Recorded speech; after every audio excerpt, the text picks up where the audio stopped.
The last part of this module will talk about some training aspects of learning over structured data.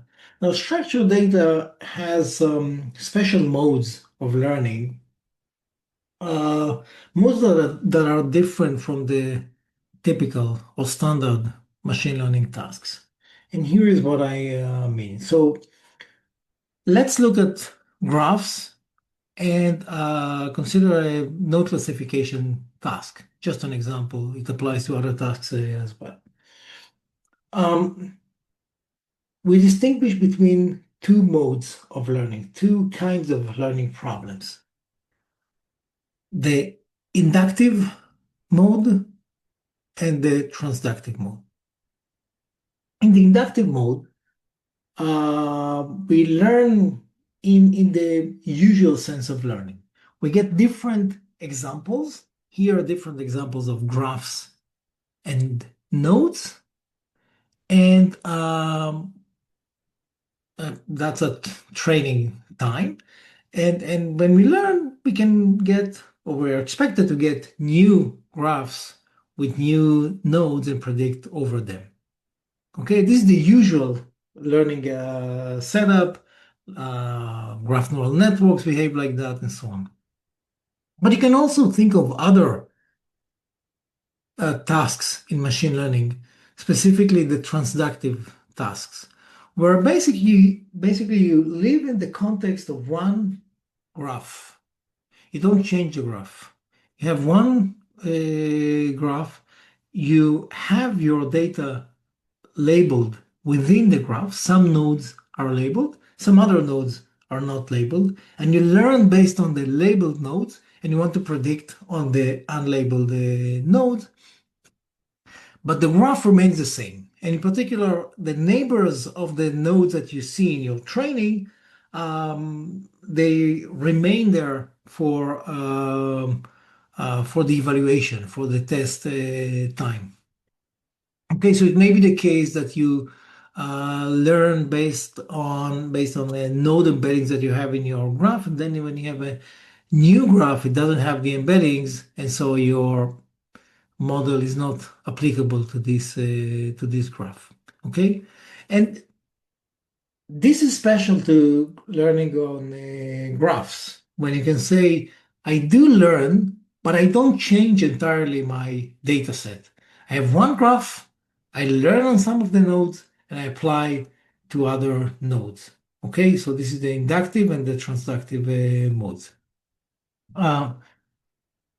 It is important to understand that inductive is, in a sense, more demanding. And if you have an inductive model that you learn in your graph, you can also apply your model in a transductive setting. It's just that you don't use the fact that you already know the nodes, that you've seen these nodes at training time.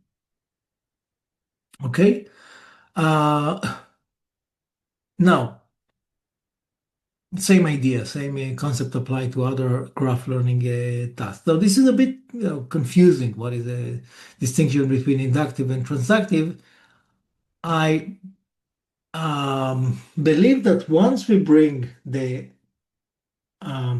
schemas into the picture, either for heterographs or relational databases, it makes this distinction clearer. Okay, we can think of three actually modes of learning, not just two, when you have a schema. In the transductive mode, transductive learning, you have a fixed schema. You fix your database. Okay, so you live within one database, but the tuple labels are not known. Some of them can be labeled, and then you can apply what you learned on the unknown tuple labels. Okay, so this is, for example, a data imputation. This is what we see. But you can also think of the inductive setting where you have a fixed schema. You don't know the database. You know that you apply your machine learning model only to databases that comply with your schema, but you don't know what a database is. Okay, you do not live within the same database. You train on one or more databases, you apply to some other databases, or your database can change, and that's fine. Okay? And of course, you don't know the tuple label, which is what you want to predict. And again, we're considering row level tasks. Um, so column prediction, for example, can behave like that, where you say, okay, I'm missing a column, and I learn the relationship between this column and other columns or other parts of the database, but I don't need it to be the same database. Replace the database, and it is the same relationship, and I learn it and I apply it. Okay? And there's actually a third mode that we're going to see in Module 6, and that's the foundation model. Okay, in the foundation model, you actually don't know what a schema is, you don't know what a database is, and again, you don't know what is the label that you want to predict. Okay, but you do get to train. You train on different schemas with different databases with different tasks. Also, um, and at evaluation time or test time, you get a new schema or a new database or a new schema with a new task, and you want to predict them. How is it well defined? What does it mean to predict something when we don't know anything about what we're going to get? This is what we're going to focus on in the sixth module, the foundation models. But this kind of gives you picture of the different um, modes of learning or modes of generalization in the context of training of structured data. Okay, so we will mainly focus on the inductive setting, and toward the end we'll discuss the foundation models. However, yes, I'll briefly say that even in the inductive setting, the processes are kind of transactive. We'll see that. Okay. Now, I showed this picture in the introductory slides, and now you can understand basically what I meant in this figure. Okay. In the transactive model, we have one schema and one database, and some of the tuples are labeled and some are not. Okay. And we want to predict the missing values. Um, in the inductive model, we have one schema. This is the schema. We train on one or more databases, and then we apply what we learned on different databases over the same schema. In the foundation model, we do not assume to know anything. We do train the model, but we do not assume that we know anything. So we can train on different databases corresponding to different schemas, and at runtime, we'll apply our foundation model to different databases of different schemas. Okay, so that's what the figure means. And let's go back to the point of training inductive via transductive. So think of a task where we want to learn a function f given a database and an instance or a row, say an item e. And this D can be either a database or a relational database or a graph, and it can be a node or a row or anything. Okay, so in principle, in the inductive machine learning setting, we should train on many examples of the form DI, like a new database, EI, right, the elements, and their labels, YI. That's how our training set should have looked like. Okay, and this is what you do, for example, when you have many molecules and you want to predict on new molecules that you haven't seen before.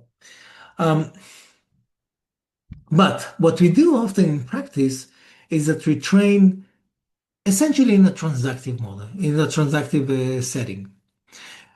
We have one database, okay, and we train an inductive model based on this one database, okay, and we have, effectively produce examples of the form D, same D, and then examples EI and YI, and then but we still want to have an inductive model. For example, because the structure D can change or be fully replaced in time. Okay, and again, we want to keep our learning applicable, our model applicable. Okay, this is related to the way we do things using mini batching. So think of it, mini batching, as opposed to the usual setup where you have different instances of their labels. When the database is large, or the graph, the training steps might be impossible for consuming the entire database. And again, think of a situation where you have a GPU and you want to um, predict the gradients of the full model in each step, and you want to account for the entire model, which can look at the full database. You just cannot put it all in the GPU. So we handle large structures using mini batching. Again, not just mini batching that uh, draw samples from different instances, but actually mini batches that draw substructures, random substructure from our big database D. So our batches are operating on some DB, a batch, a sample, a part of a database. Okay, in particular, we apply things like stochastic gradient descent on these DB, EI, YI triples. So it is, in fact, a setup of an inductive learning, because in every step we see a different database, the DB. Okay. Um, in graphs, for example, we will see mini batching techniques, or mini batch techniques that sample a walks, K-hop neighborhoods, or some of the samples within the K-hop neighborhoods of nodes EI. Okay, or they take clusters of the graph. That's another way of creating batches out of one big database, of one big graph. Okay, so the conclusion is that we learn an inductive model on one big structure by translating the setup into, well, classic inductive setting, because we produce different examples over many small structures, or substructures, actually. Okay, now another aspect is the time stamp, and this is important because we often want to predict the future, event. And so it is important for us to know what is the time where events are happening, when tuples are valid, or were born. Okay, so in many situations, we assume that each fact F of the database is associated with a timestamp, TS of F, representing the creation of the fact. And we use these timestamps in different ways, in multiple ways, core ways. So one is data splitting. So a common way of splitting your data is based on time. Training on the oldest. Validation is a newer chunk of your data. And then the test data is the latest. Okay, that's a common partition technique. Uh, when we do mini batching, structure or substructure sampling, we often, and we'll see that in the examples of models, we often avoid sampling facts that are actually newer than the target node, the node on which we want to apply the prediction. Okay, so that's another way that we use the timestamp. And of course, the timestamp itself can be used as an important attribute or feature of a fact, and be part of the decision, part of the prediction. So these are three ways in which we can use the timestamps, crucial ways of using the timestamps in the learning process. Okay, so I'll now conclude module one. And what are the key takeaways from this module? First, the course is going to focus on three types of structured data: tables, graphs, relational database, and they are related to each other as we've seen. We will use a natural translation of the database, of a relational database, into a heterograph, and we've seen how the translation goes. We've seen the Weisweiler-Lemon uh, technique, right, or test of a homomorphism. Now, and we will use it as a way of gathering like basic information about the structure of the node and encode it in each node. What does the node know about, can tell about its environment, about its neighborhood? Okay. And this gives us a condition that is necessary for isomorphism, but it's not sufficient. Okay. Uh, we've seen a collection of many machine learning tasks on the three types of structured data. Okay. And we talked about these three modes of generalization: inductive learning on one database, or sorry, transactive on one database, inductive on one schema, but a different database can be applied or we can apply the model to a new database every time, and the foundation models where they get the schema as input as well as the database, so they don't know the schema in the database. And that's the end of the first module.